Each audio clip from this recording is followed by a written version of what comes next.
Yeah. Right, good evening everybody. Okay, good evening and welcome to this meeting at Schools Forum. My name is Andrew O'Neill, I'm the chair of Schools Forum. The event is being held at Kensington Town Hall and is being streamed live on YouTube where members of the public and the media are welcome to watch the meeting remotely and listen to the discussions taking place. Right, let's move on to the agenda. Item A1, apologies for absence. I've had apologies from Wasim Butt, Councillor Idris, Stephen Keogh, Charlotte Walter, Amanda Sayers, Kathleen Williams and David Benson. Are there any more, Luke? Okay, declarations of interest. Does any member of Parliament have any interest to disclose? Chair, there's no read of one where I state that the Avondale and St Anne's Federation has dissolved, and I'm now a member of the Fox Federation governing body.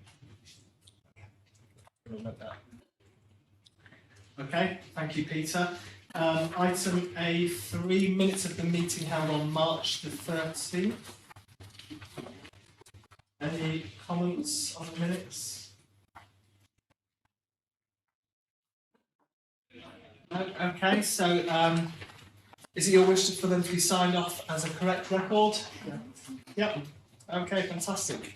Right, item A4, delivering better value in SEND, do you? Sorry. Should we not welcome Shelley in Oh. her new role? So Shelley Duffy, who is, we all said a very sad farewell to Richard Stanley recently. Yeah. And Shelley is not, I do emphasise that, not the new Richard Stanley, but is in the role that Richard Stanley had and shone in so brightly. So I think it's your responsibility to welcome. Yeah, welcome Shelley to Thank you. Schools Forum. I don't know if you've been to Forum before. Not to IBKC, no. Okay, well, we're all really friendly and we never argue with each other. Do you want to say a few words? So I'm Shelley Duffy. I'm the Interim Assistant Director of Education now, as David is following in Richard Stanley's footsteps now that he's moved on. I know a number of people in the room, but not all, but lovely to meet you all. Fantastic. Well, welcome to Forum. Right, so Julie, over to you. Thank you. So, in the background, I've reminded colleagues that it was our deficit position that made us eligible to participate in the DfE's Delivering Better Value programme. And this was a programme of financial diligence, which saw us reviewed by CIPFA, the Chartered Institute of Public Finance Accountancy, and diagnostics, which were done by DfE's consultant, Newton Europe.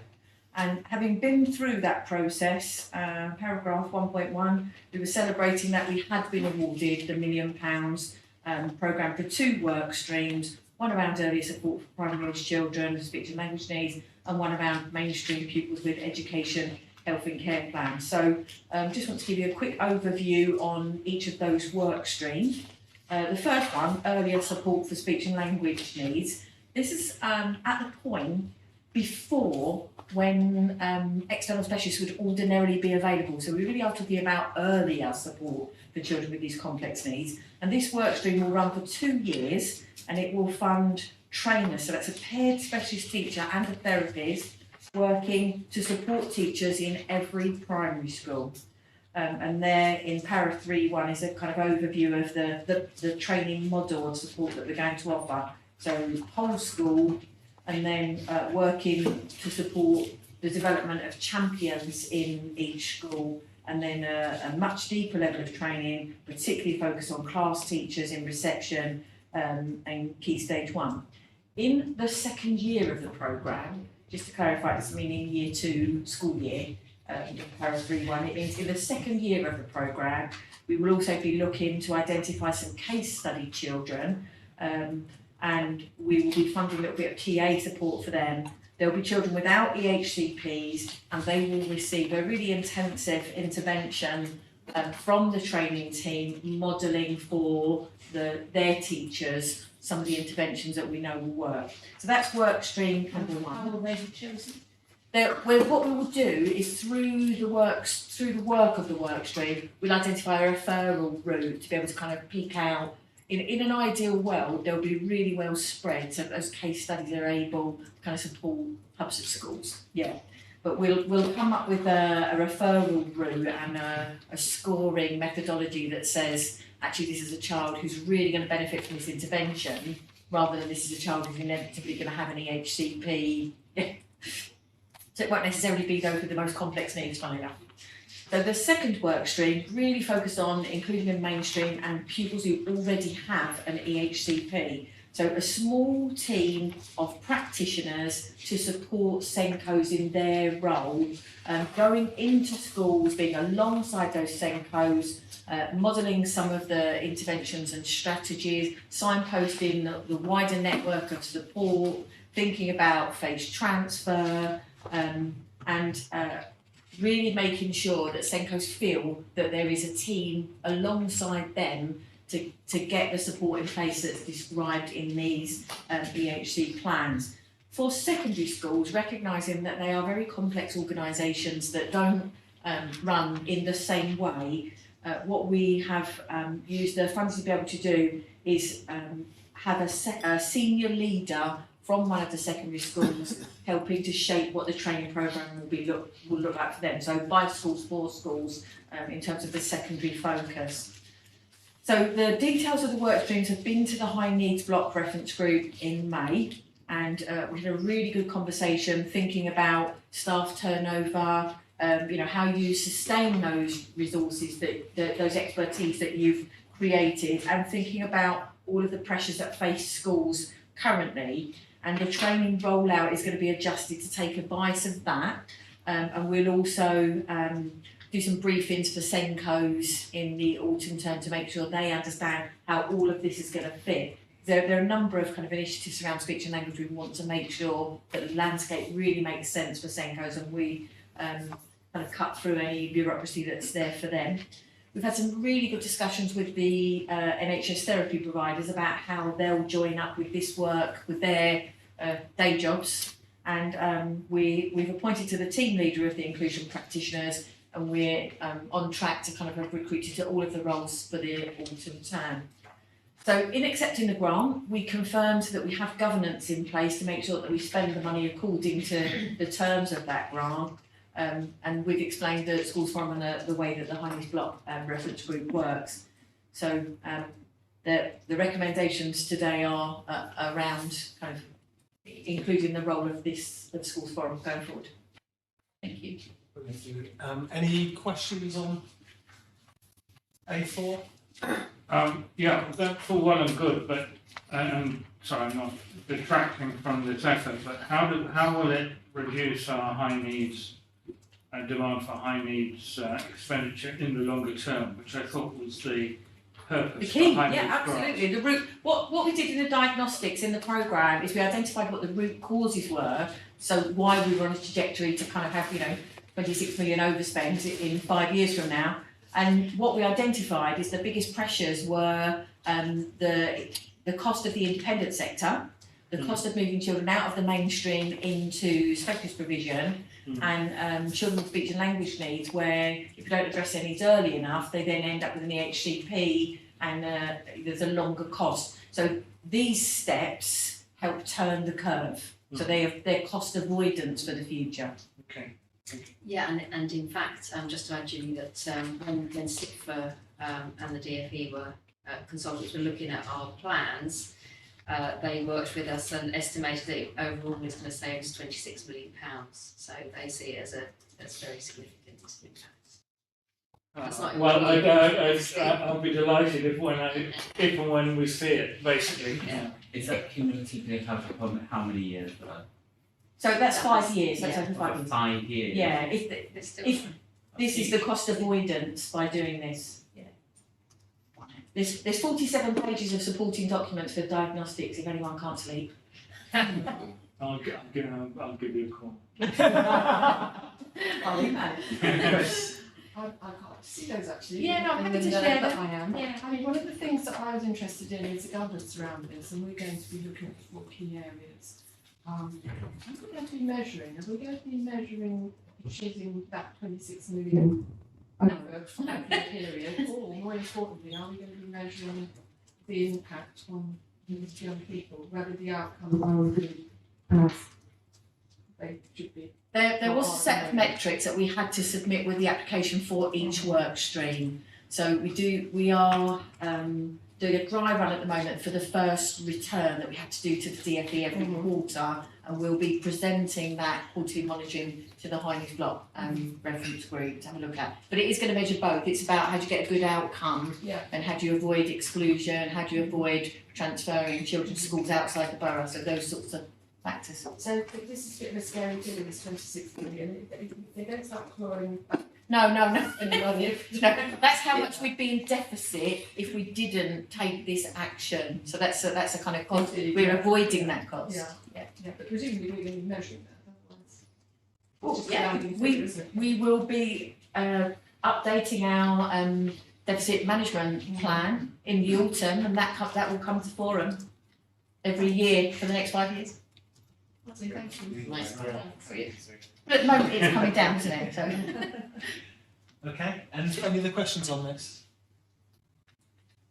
No? Okay. Right, so Forum is asked to note the scope for our fund work programme comments, as we've just done the proposed implementation of the work streams, and continue to oversee costs surrounding the money from the Highness Block and regard the impact of DBV funding.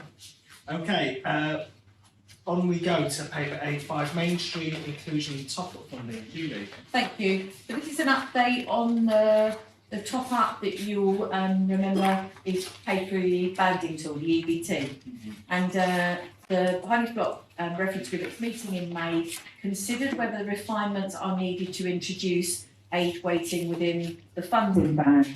And the chair of the Highness Block reference group, Paul Cotter, has particularly been asking us to look at this as an issue and saying that in his experience it's more expensive to make provision in reception and year one, but we don't have the evidence around that. So what we're saying is, we've since the recalibration, 650 unique cases have been run through the EBT, 234 of those that have been run through are Kensington Chelsea residents. So that means 62% of our residents with the HCPs funded through the EBT and mainstream have now been recalibrated. And you'll be aware that Forum had agreed to increase the funding for bands 1 to 7 from September. And the discussion we had at Highness Block reference group was saying, do we need a further refinement within each band to introduce an age weighting that would allow us to front load the support for the youngest pupils whilst tapering it off as children move towards and through Key Stage 2. So that would mean, for example, if we looked at band 3, at the moment it's a fixed amount for any age group in band 3, but this proposal is saying let's do some modelling to see if it needs to be more finely graded than that. So what we're suggesting is that we'll do the modelling work between June and October to have a look at the pupils moving between year groups and costing the actual provision for those children, and then we'll report back to the reference group in October with what we find. Does it cost more money to support children in those particular year groups? And then we will update Forum thereafter, and if we do need changes, then we'd be proposing that they would be coming into force in January if the data suggests that's necessary. The other item in this report is around recoupment, and we're just flagging up it's no longer practical for schools to separate out the admin costs from the direct support, and in line with DFE guidance that schools should ensure full costs are recovered, we're saying to schools to send one amount. And raise the amount. Just Cover make all sure your you're costs. covering all your Cover all the costs. costs. Yeah. But can I just build on that a little bit and just say maybe some more support with that, because I can see working with Brent at the moment that they are making us, and I know I've corresponded with you about this as well, Anita, that there are a lot of hoops to jump and they're just not agreeing to a figure with us at all. So I wonder if there are some standard figures that are out there or something to help us to kind of come to what the cost should be that we're asking other boroughs for. That would really help. Well, I think as a starting point, we can point to what the Forum has agreed for our own schools. That's what I did, Yeah. but they still weren't happy with that either. So I just think maybe some more help with that, especially for Senko's think that would be really, Yeah. really useful for the school. Peter, I know you had. Yeah, I had concerns when I read this, and I still have some concerns. I have to say, the background to it is now more clear to me. I mean, basically, I'm concerned that we're introducing more change fairly quickly after a major change due to the recalibration. We've cut 1 million from the budget, which was the number you gave last time, which on my sum is about 40%. So it's quite a chunk, and we're now looking to weight it towards the start of primary, and not throughout primary, as I understand it. Now, Paul, I'm getting used to Paul Cotter's methods, I have to say, as a newbie on the Fox board. But he did make the point to the last main governing body that he felt that the changes, the £1 million reduction, were going to make, and I sort of quote, impairment of classroom learning environment, falling teacher retention, and increasing exclusions. And I agree with that analysis from a sort of lay viewpoint. I can see the risks. I would just ask, I mean, are you monitoring the effects of the £1 million you've taken out of the system as to precisely that sort of thing, school teaching environment, teacher retention and exclusions? And I'm most concerned, or at least my concern is that in Avondale, going back, we had a particularly difficult cohort at the upper level of the school, year 6, about a year ago, I think it was. But thankfully now passed on to our secondary classes. And they they really did need support and attention because they were sort of an aggregate of all sorts of challenging behaviours. And I just wondered whether we're going to leave such cohorts high and dry if we concentrate on expenditure in the lower years without some form of mitigation or special application or something that would ease the way through for the teaching staff in difficult years or with difficult pupils. Thank you. You raise a really good point about, do we need this fine sort of granular level of stretch within each band? Do we? We don't know yet. We're going to do the modelling. It's been proposed that we look at it to see whether or not there is a case for that. I think that it's important that we do that work to answer that question. Yeah. The other point you're making, we know there's not enough money in the system. We're carrying forward a £6 million deficit because of the pressures. Exactly. And we know that those pressures are very real on schools at the moment. Mm-hmm. In terms of the high needs block, I sort of reminded colleagues of the figure in Para 2.1. When we looked at the actual cost of the provision specified in plans and the money on the bands, we found that there was a difference, an overfunding of about £3,500 on average, Per pupil. and that's why the £1 million is not there. It's not a cut. We haven't reduced the budget. What we've done is that recalibration has said your plan specifies what you need, and the funding required for that is less than the funding that we've given out last year. And I made a point at the last forum that there is a tension in the system between top up as a principle is a resource to do additional and extra. It assumes that you have the workforce to be able to deploy them to put in place interventions, and that we're dealing with a national formula and a funding system that's its starting point, where we're not funding the class teachers, we're not funding the TAs, we're funding the interventions specified in the plan. And I think that's why we've got the pressure that we've got, and the EBT isn't going to fix that bit of the system. No, I accept that. It's just a question of letting change bed down and identifying any serious consequences of that change. Yeah. I think from my understanding though, you're going to model this Yes, and bring it back to forum yeah, for and us to decide whether or not we maintain the status quo or make the change. But we won't vote doing that have established what changes are now taking place due to the original cut. So Peter's point of view is that there's going to be 2 changes on top of each other. We don't yet know the effect of the first change, except we're back to the figures that we should have been paying. But that has been a big change already. well, what the recalibration has done is allowed us to be confident that the high needs block is now affordable. So in terms of the change bedding down, in that regard, it has delivered the outcome that we wanted. Financially, Yes, but it's but as a what school's, it's doing in the classroom. as a school's forum, our Yes, role yes. is to look at, are we managing the high needs block in that regard? So we have, but that's a different lens, isn't it? That's a lens on our individual children having their needs met, our individual schools being able to resource it, which is not a question really for the high needs block and the top up So we'll funding. come back to this in our So we will bring back the outcome of the modelling, and obviously at that point we'll have another few months monitoring on the actual impact on this year's EBT. Is that going to unpick this word tapering here? And who does that tapering? Is that Well, something that the if- school has to do, or if is that we something were- that's part of the formula? If we were going to move to a system where we said actually band 3 is no longer 3,662, it's 4,000 in reception, but it's only 2,700, that would be the taper.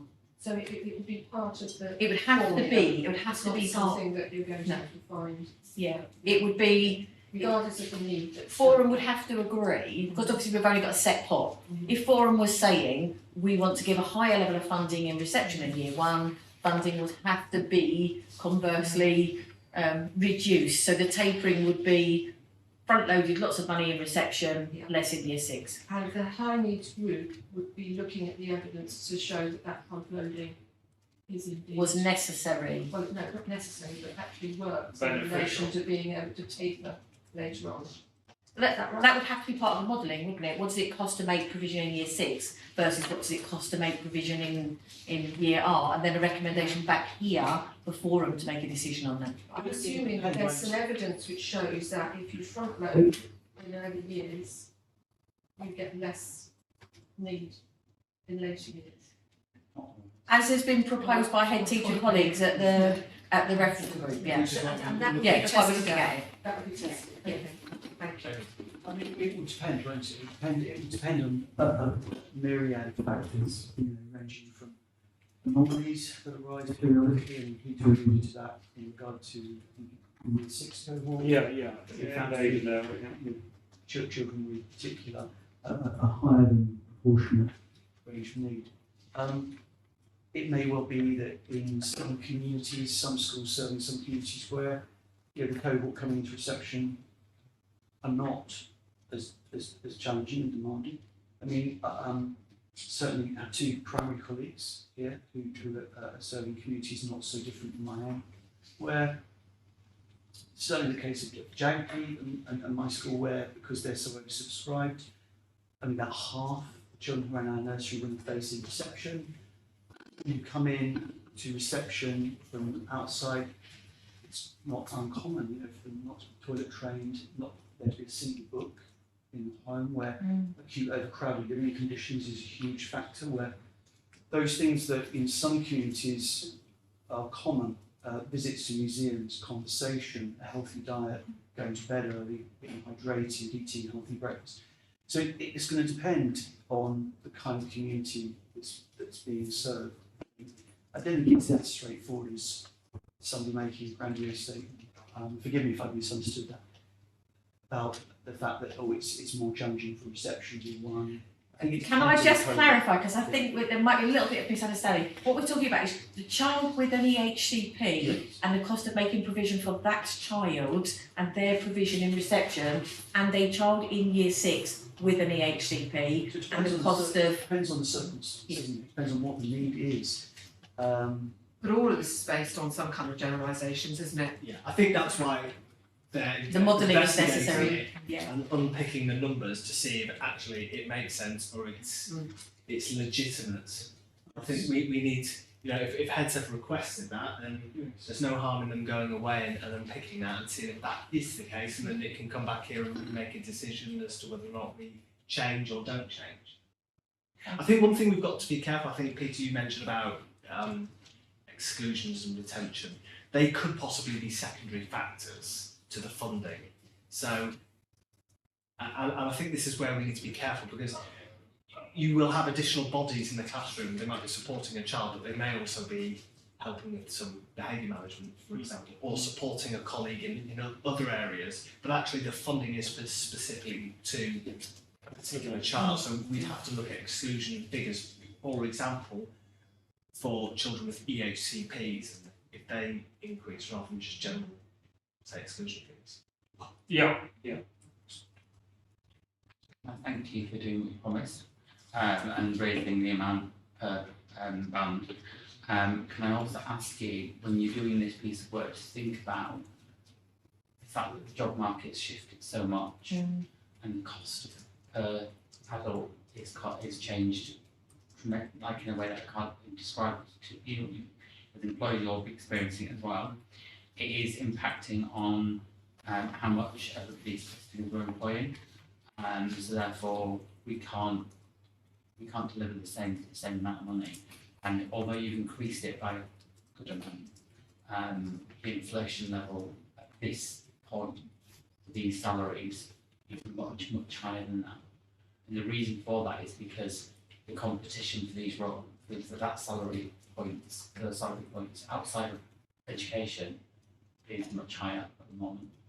So I'd like to think if you can do some work around that. We're already on it, so.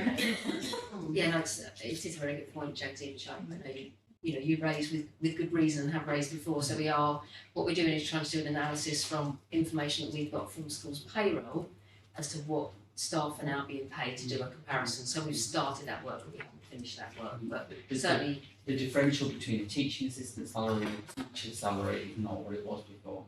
It's actually narrowing very, very fast in a way that I've never seen. Can I just add to that and say often it's through agencies as well? Yes. Because that's where, obviously because you've got a bit of a fluctuating market, you tend to have a steady group of learning support assistants and then some who come in and out, and that's usually through agency. I mean, So they're expensive. Yeah. I drive a really hard bargain and it's not as easy as it was. I think that's. We realised that we needed to revisit that, so that work is underway. And it's really hard to separate paper 6 and 5 and 6 because they kind of feed into each other, which I keep my tweets to that one. Yeah, good point, Jeffrey. Thank you. Any other comments on inclusion topic funding? We're obviously going to come back to this. Okay, great. So forums asked to comment on the plan modelling. We've done that. Note the plan timescale for proposing any recommendations to schools forum, and note the recommendation on the recoupment charges. Thank you, Julie. Moving on to DSG outturn and school balances. Anita, over to you. That's right.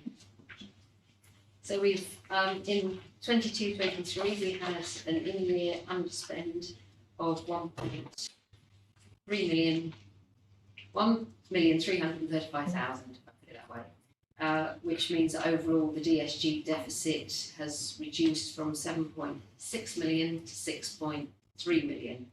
The main variances were so early years block break even because we wait for the final adjustment, and if we've got any money there, that will be distributed to early years providers, but we will report back on that in a future report.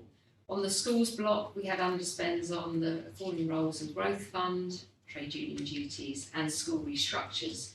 Because there's a little bit on school restructures, we'll add that into the funding for this year because that comes from school budgets.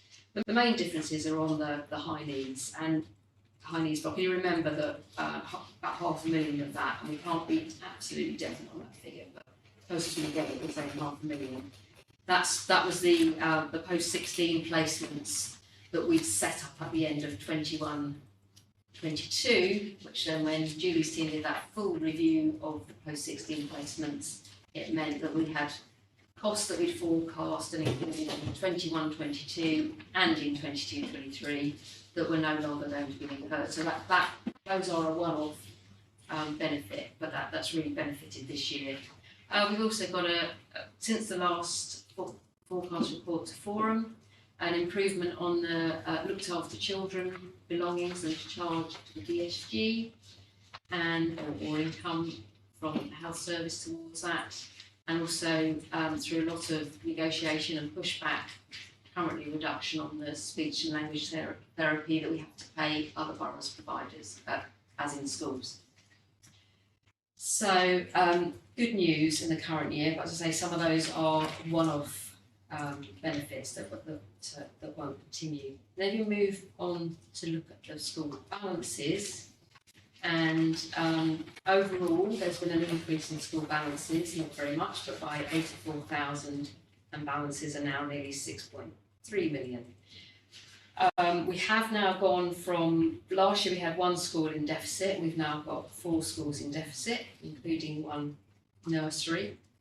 And you know, you'll see there's a real range of the scale of deficits and numbers that still have balances above 8% in primary and 5% in secondary. And just as a bit of context, so taking the average of all primary schools, including those in deficit, the average balance is nearly 144,000.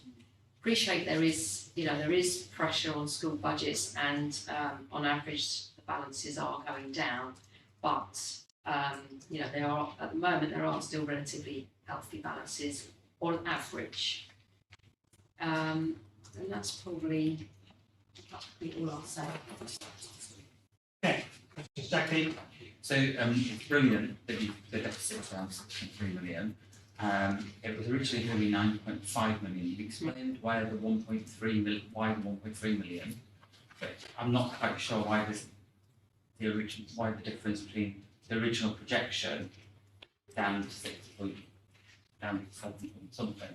What about that 2 million that never happened? So when we did the deficit recovery plan, that was based on the cost that we were incurring before the full recalibration. So we had that in for a number of years. We weren't trying to judge, well, I think we even knew at that point that we would be doing a recalibration when we last did the plan. So there was no adjustment for the amendment to the banding values. So it was absolutely the worst case scenario, wasn't it? But at the time we didn't know that. So that's the main thing that changed since we did that recovery plan. The impact of. So you'll be updating the recovery plan? Yes, that will come in November. What was your feeling that that's going to look like? So it will clearly be a lot better than the previous version, which went up to about 23 million deficit. But we've still got growth in the numbers of plans, so we'll be having to include the latest data on what we think are the trends on the numbers. So I think I would hope that we can get back into potentially an in-year balance, but it's a bit too early to say because I don't want to try and have a set view of what I think is going to happen until we've done all the modelling. But it will clearly be better than the fact that we were heading for a 23 million deficit. I think let's be realistic about the number of requests for statutory assessment that have come in over the last couple of weeks. I mean, I'm seriously worried about the EEP capacity. I think there's so many requests coming. There's no way the EPs can do that. I mean, they might not all meet the threshold, and then it's not so much a problem. But that's the growth, that's the demand that we're seeing. So we're with a net increase in the HCPs of just under 3% in the last year, but that was masked by the number of post-16 that the review reduced. So the true demand is closer to 10%. Is that because of a delay in applications because of the pandemic? Some of it's driven by parental requests, and that's about parent confidence. That's part of the DBV kind of pressure. Thank you. David? Thank you, Andrew. Yeah, I had a few. 4.3, well, it is really worrying. I didn't think that was forecast as a 4 schools. I think we're optimistic it might be 2. I think it's tricky to raise the next thing, sharing with a colleague in the room as it pertains to his school, but I hope is that programme allowed to do that. So it just worries me that I think it's unique we've never had a situation before where a school that is oversubscribed and full to capacity has a deficit. That worries me hugely. I think if all chairs should be worried at schools. It worries me as a school that certainly a community that where it is oversubscribed to the nth degree, but we struggled this year despite that, despite making huge cuts left, right and centre, adapting quite profoundly what we can normally do to make sure that we remain in black, we're in a position to carry forward a modest carry forward. You quite rightly said that we're noticing that for most schools, they're not in deficit, there's less in the way of carry forward, there's less in the way of contingency. But it is alarming that one of the secondary schools has the highest excess over the ESTA limit for that deficit, which is close to £1 million, and a single form-entry primary school, a falling role, has an excess over the ESTA limit of nearly £500,000. And I did wonder, without rocking the boat, if that is something that finance were going to have a dialogue around. It's quite a substantial amount to have sitting somewhere. So I think it would be appropriate for us to ask what the plans are for the use of, picking up some of the larger ones of those, what the plans are for the use of those. And actually it should be in the reports that we receive in terms of, the budget planning and so on. So, I think that's a good question. That would be appropriate for us to do that. Thank you so much, Anita. And then finally, sorry to be pedantic, but 4.4, there's a word missing. It should say as a number of schools in deficit. It's all a bit colloquial. Oh yeah, it's yeah. As number of schools. Yeah, no, it's definitely has A bit straight, bit yes. Okay, thank you, David. As the number of schools. Yeah. Peter? Just for my information, could you explain briefly the looked after children's belongings? What's the surplus there? How does that arise? So we set a budget every year agreed by Forum as part of the January Forum paper, and we always set it on normally set it in relation to the cost of the previous year. But we're setting it slightly before we set it in January, and of course the accounts we haven't closed the accounts. And so it's for a looked after child with an EHCP, no matter where the child is placed, we still have to clearly pay for that. So the agreement is that where there's a health involvement as well, that we will pay a third of the cost, and that health pay a third, and the social care side of our budget pays for the other third. But we don't know when we set the budgets, we obviously don't know the exact numbers, and we don't know. Every case has to be agreed individually by health. So it seems like quite a sizable sum, but you are talking about big sums for individual cases. So it's the word belongings. It means belongs to us. Oh yes. It's not their suitcase. No, It means they're ours. They're our children. Oh, They're I ours. see. I'm with you. That's a very good point. Thank you. Yeah, it's not Thank you. actually. Yeah. That's the sort of It originates from regulations known as the belonging regulations, and it's the area to which a child belongs. I plead ignorance. No, you're right. It doesn't Me actually No. make sense. So they may be sleeping overnight in Gloucester, Yeah. but they're ours. They belong They belong to us. Yes, they belong to. Thank you. Thanks, Peter. Jackie, did you have your hand up? No? Okay. Anita, just one thing. We've got schools with deficit, and obviously we've got some schools with deficit recovery. With those who were in deficit previously will now need to produce a deficit recovery plan. Yes, they will. Yeah. Okay. So is it worth you reporting back in the autumn about where schools have got to with how they're working and do they make sense? I think that would be. Reducing the deficit? Yeah, I think that would be helpful information for the forum, and certainly have to include that perhaps in our monitoring paper that we include about the deficit recovery position. Yeah. Also, I mean, if people are doing really good things, to help with this. It'd be helpful to share that. Yeah, absolutely. Yeah. What I would add is, I mean, I inherited a school 20 years ago that was hugely in deficit. I found that quite attractive, I have to say. The notions it can only really go in one direction. I was very optimistic, probably going in the direction. You know, and thank heaven it did. But it easily could have gone wrong. The reason I mentioned it is it was incredibly hard to crawl out of that hole, you know, and it was around the 75,000 amount 20 years ago, significant.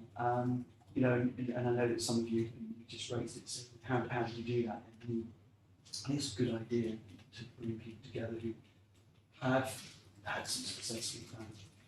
And how do they do it? I think the heads do that.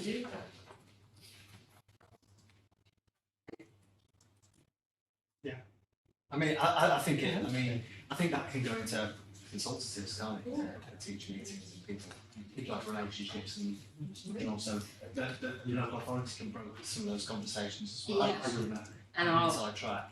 our finance manager for deficit schools, she has a lot of knowledge, obviously, from what's happened from schools that she's worked in. She knows what's happening in Westminster. She knows what's happening in schools here. So she shares that information as well with the individual schools. But yeah, happy to include some of that in the future. Okay.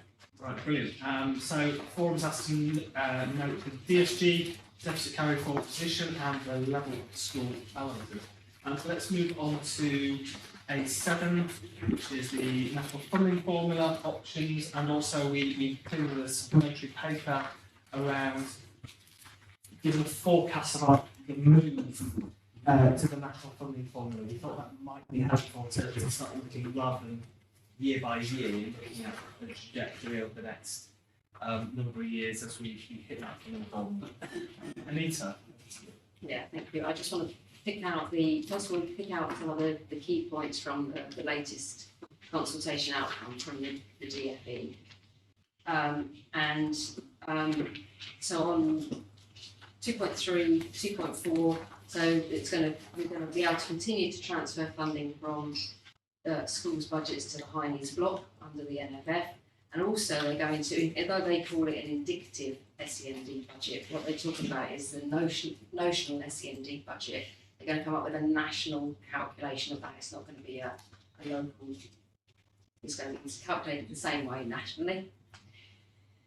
Then in terms of falling roles funding, if these changes are made for 24-25, it's unlikely that we will be able to provide any funding or any further funding for schools with falling roles, because we have to demonstrate that the numbers, our pupil numbers, will be increasing within the next 3 to 5 years. And I don't think, talking to Wendy Anthony, we know we're not in a position to show that. So that will impact some schools that maybe might have got some funding next year. And then there's only 2 schools that have split site funding, but there may be a change to their funding. It may be that their funding has to increase, although I think they probably will be eligible under the new things that are detailed in this report. But that may be something that I report in November as a change in how we have to fund split sites, schools with split sites. Who are the 2 with split sites? That's Holy Trinity and Cardinal Lawn. And they only get about £4,600. So, yeah. So if the DFE say it's got to be a minimum of, you know, it could be quite a bit more than that. And then just the minimum funding guarantee continues in the national funding formula. I don't know what it will be called, and based on the previous year's funding. So be that for academies or for schools. And paragraph 2.20, I've raised that I think it's going to be unlikely that the way we currently fund the support for traveller children, I don't think we're going to be able to do that anymore. We agree that, Schools Forum agree that as a deduction from the schools block, and I think that ability to do that is going to be removed because we will only be able to do it for growth and falling roles and probably nothing else. So we will have to review that with the forum, how we fund that. Just a reminder that the Mainstream Schools additional grant, that funding that was about 2.8 billion in Kensington, that will be rolled into the DSG for next year, so just remember that. And then, as Andrew referred to, there's some proposals for consultation with the head teacher groups in the autumn term regarding the formula for 24-25, and it's all about the pace of change towards the national funding formula.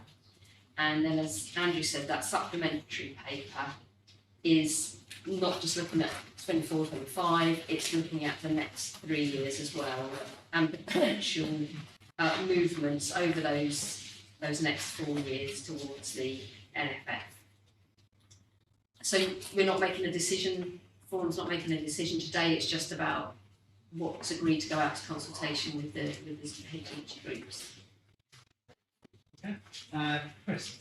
Yes, just going back to the traveller. So what would be the options for providing funding for those schools that have a high level of travel currently? What I understand you're saying is it's not going to be from here, but So are they going to be up because it's quite a huge shift, isn't it? yes, so I think, so we've been stretching what we're allowed to do, because, it's agreed and it's the right thing to do. I think that possibly the only way we might be able to do it is a further delegation, but I am getting, we've got quite a lot of our delegation, funding that's taken from maintained schools only does amount to, a fair amount of money, so it would potentially be something we could explore. I don't know how else we can fund it within the DSG. I mean, I should declare an interest here because we have not a small amount of money, which has been beaten by, and now I guess my chance of them. And we match fund it. Yes. But it makes a huge amount of difference because actually, unless these children are in school, and they are priority group, I think, to actually bring in and maintain and keep them in school. Yes, and obviously you've had, there's forum have supported that we need to, we need to support travelling children. Unfortunately, I think, as we move towards this national funding formula, we'll, that sort of discretion is removed. Absolutely, I just thought I'd and it's- flag it because I think it is important and it would have an even greater impact on Aldrich, Kensington, Aldrich, yes. where they. Yes, it is, yeah, yes. It's a Yes. post, it's really brilliant. Mm. Bringing those children in, so they could keep that on doing that would be great. And say, I think it's interesting. The travels. Jackie. Is there any way of helping those schools find that money outside of the DSG? Well, as Chris says, the Oxford Gardens already get match funding from, yeah. Lines just. John Lyons. John Lines. Yeah. Crabtree. Maybe that, we could, perhaps Kensington or Aldrich would be able to look at some of those options. So there's no government funding stream for traveller children. Is that what you're saying? So that, I suppose there isn't a funding stream at the moment, but what we do is we forum agree that we deduct it from the schools block and give it to those schools that specifically support children, travellers' children. I think the regulations will mean we can't do that. And probably they don't fall under SEND, they don't fall under the high needs block. They fall, yeah. The only potential I can think of is to look at them as children in need and think about the role of the virtual school and if there's money that can be shifted that way, which might be possible. Any other comments on the options? Yeah, for my information, 2.15, what is a GAG allocation? That's the, gosh, I can't remember what it stands for, but it's the, General Academies grant. thank you. Sorry, the General Academies Academies grant. Yeah, it's Thank basically the Academy's annual funding, so, at the school budget, effectively, it's just that's what the, Yeah, someone's made that I sense. just haven't seen it before. Yeah. Okay, and do you want to mention the supplementary Well, hopefully I've covered that in terms of we consult on that as well, but we wouldn't have to, it wouldn't have to be set in stone even after consultation. And the appendix A, how confident are you that it's exactly? That's a really good question. The reason is because all we can run it on at the moment is so it's just based on the 23-20, the data for running the 23-24 school budgets. So in actual fact, the minimum funding guarantee is wrong because it's comparing it to 22-23 funds, and we don't have a tool available currently. We can model it by saying the starting point is 23-24 budgets. So I might be reading it wrong, probably I am, it's probably me. I might just call upon Kunan at some point just to sort of she's moved. to educate me about it, which I'd be really grateful for. But the 23-24, that will kind of make sense really. But the other bit is the other bit, 23-20, it's the right hand column of that spreadsheet. There just seem to be some bits that don't really make much sense. But I think it would be better rather than take up time in this meeting if I could just chat through notes and come back to you perhaps. Sure. I think what's really noticeable in it, and we were talking about this last week, is what the funding formula does and how it diverges with schools that have very high free school meals, EAL, sort of the factor values in the OPU. So I think we're going to see a real split between the schools that have high deprivation. What I'm more interested is where there are anomalies where you'd expect a school. So I think it's more equitable and transparent to mention a school that is not my own, but one that I do know the community that's served very well, and that's Ashburnham. So I would expect more. That's one that stands out. And then there are a couple of others that don't, to my mind, serve communities that are anything other than predominantly privileged, and it seems quite high. So that's why I noted that, and with your blessing, I'd talk to back to you. Yeah. It might be SEM. Could well be, absolutely. Okay. Anything else? I suppose it's back to what David says really. I mean, it doesn't.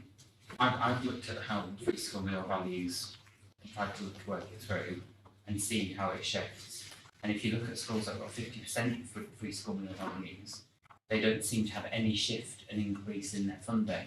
But schools that have low values of FSM seem to have a massive downward shift. And then when you look in the final column, it just seems bad news for everybody. Yes. So where's that number going to? Absolutely, because it's supposed to be a resharing of the same money. Well, I suppose it is in the.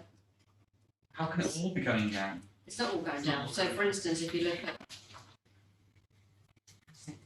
at all Kensington Aldridge, Chelsea Academy. It's moving secondary schools. Yeah. So all primary schools go down. Yeah. They either go down by more or by There's a couple of primaries that go up. yeah. But I agree looking at Some of that will come up down to volume now as well. Yes. So even like 488 or not, Yeah, no, it doesn't. But there's also the difference in the funding. Key stage 4 is, for example, it's just following formulas that the DfE provide really. Yes. They basically say it costs more to educate a child in GCSEs than in primary school. Yeah. But yeah, so this is something we're obviously coming back. We'll have to look at maybe some forecasted numbers for what we see landing in schools in September. And obviously we get the October census, and you did a great job last year of getting modelling done on the October census for the autumn fall. when you're modelling this reception year 1 EBT, if we're getting less per child, then obviously that model is going to look a little bit different, really, as well. And also that notional £6,000, it was supposed to be something that's we're going to get there one day. We're well under that, and we're heading further south of that, so we're going towards it. And as Lisa said, we're going to have a national. Yeah. way that the 6,000, Yeah. the notional that 6,000's come from, yes. Right. So, in effect, Forum's asked to note the principles for agreeing the school funding formula for 24-25 and agree the options to go forward. So we'll put these items forward to head teacher groups in the new academic year. Note the next steps for agreeing the school funding formula for 24-25. Also agree the option for the move to the MFF factor values to go forward again in the new academic year. Okay. All right, moving on to the scheme for financing schools. So this paper is seeking approval to consult with maintained schools on some proposed changes to the scheme for financing schools. The proposed changes are in the table on the second page of the report. The first update is regarding the repayment of funds from the sale of land assets.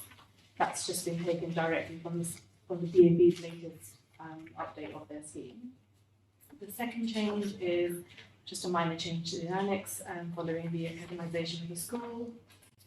The third change is a minor revision that encourages schools to, if possible, submit their budgets mid-May to identify schools that need to review their costs earlier, for us to jump in with any support, give more time for any mitigations to take effect.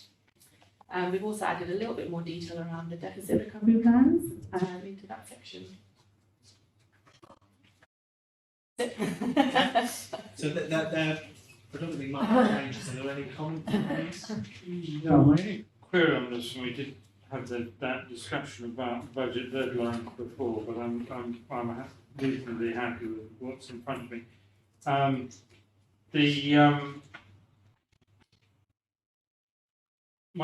My worry was that data wouldn't be available to schools by deficit schools by the end of March, Schools get budgets in mid-February. February. Yeah, and also you've got pretty close indicative figures at the January forum.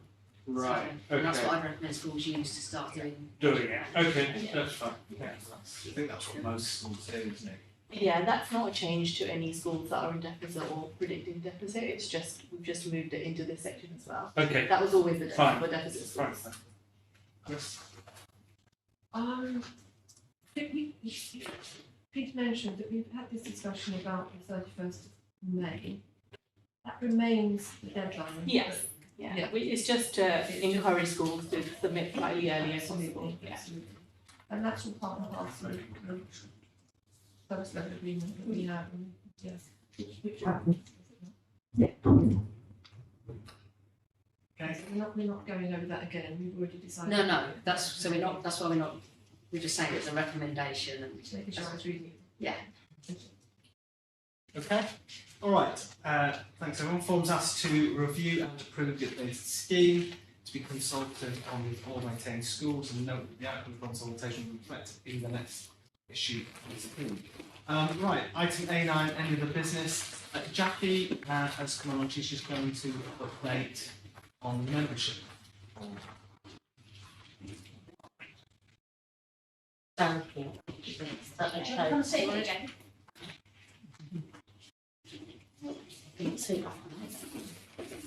All right. Thank you, everyone. I've been asked to relook at the membership. For some of you who've been here some while, I reviewed this 2 years ago, and I went back quite a long way. In fact, back to 2013, checking all the terms of office, and we reviewed the constitution. We've just had a couple of queries of when terms of office are due to finish, so I've updated this that I can circulate after, Andrew, if you would like that. Just a couple of highlights. Terms of office are 2 years. Head teachers, primary head teachers, your terms all finish on the 7th of November, so it is up to your group to renominate. I'll come back to that in a second. Governors, any that are up for renomination, that's done through myself. we will put out seeking nominations. If we get more than the number required, then we'll go out on a survey asking people to vote for the relevant groups. I think, when will that be? well, at the moment, everyone's 7th of November, so Right. we'll probably do that at the start of the autumn term when we come back in September. I think there's the academy representatives, number of those finish on the 7th of November. And we've got this early years PVI representative, again 7th of November. And that says on my list 14 to 19, it's changed now, it's a 16 to 19 representative, again 7th of November. So any early years, Heraclis will support to work with those groups, and Luke, I can't see, it's just behind you. Luke and I will work on making sure that all the spaces are filled for November. I think they are the main things. Just another thing that I have been asked to do, I also clerk the Schools Forum in Westminster. One of the things we have to do is like a self-evaluation, and out of that, I did that for both forums before, came out very well. But one of the things local authority has to do is keep a record of how the different groups nominate.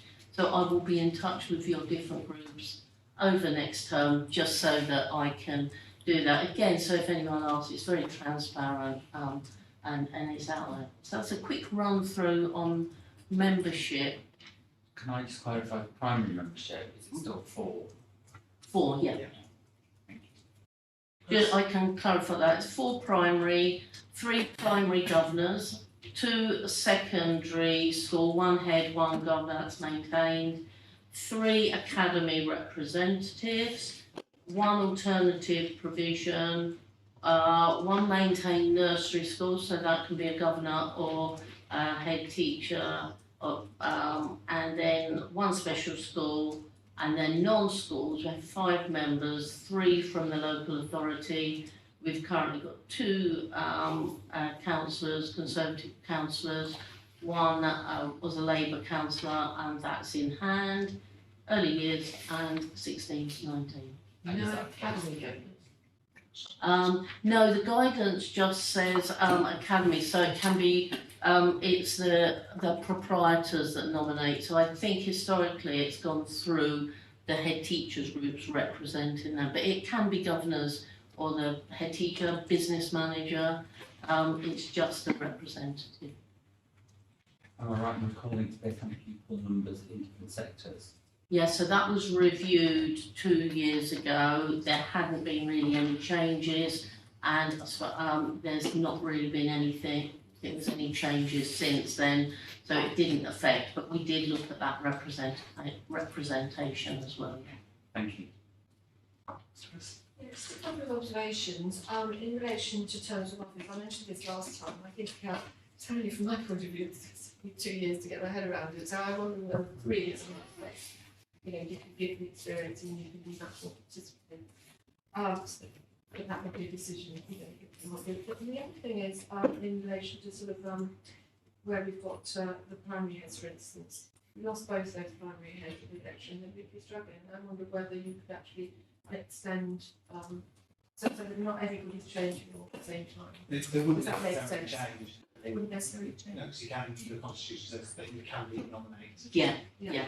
So people can be re-nominated, and what we did try to do last time is try and stagger that. So previously everybody finished on one date. We have got stagger in now, so that we can do that. Yeah. Okay.